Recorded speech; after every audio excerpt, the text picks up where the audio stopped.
So, for the first time in my adult life, I am officially unemployed. I took a leap of faith, a bold move, and I resigned with immediate effect. I knew I was so unhappy in the job that I was working in, and I knew after the treatment that I had for my last miscarriage that it just wasn't the job for me.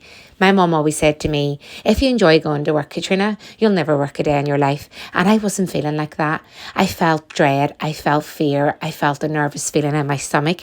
In fact, every time I went to the office, I knew I was going to get a cramp in my stomach and my stomach was going to swell up like a golf ball because I just knew that I felt so uncomfortable in the place. I didn't know anybody in the place either. I met one good friend and that was it. I told my friend that I was leaving and she told me also she's leaving in May. Well, she's forced to leave because they no longer will sponsor her visa.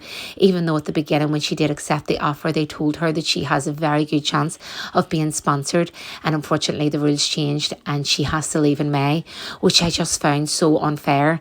That alongside the treatment that I got after coming back from being ill for so long, I just felt that it wasn't the company for me. I realised that all I was doing was working in a big corporate firm, helping the rich get richer, kissing ass, and that's just not me. The company expected you to promote them and their business and their culture on LinkedIn and other social media platforms, and I just wasn't a part of that world, nor did I ever participate in that. The company also expected you to go out and socialise after work, but after work all I wanted to do was get home to my family. I have family that I want to spend as much time as I can with them, considering that I do a 9 to 5 Monday to Friday. I felt I was missing milestones, so there was a lot of events that I couldn't attend. One in particular was a social event that I didn't want to go to. It was to spend 2 nights away in London to team bond with everybody in the London office. I was forced to do that last year and I didn't want to do it again. And then I had the miscarriage and of course I had to take some time off to recover.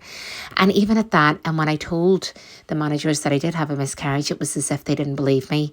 In fact, even in the occupational health return to work, they said there was no record at all of the miscarriage. And I felt completely and utterly disgusted that this is the firm I'm working for. So I'm cleaning my office. I don't need to use it anymore for a 9 to 5. And I hope that one day I get my dream job and I use it for a better purpose.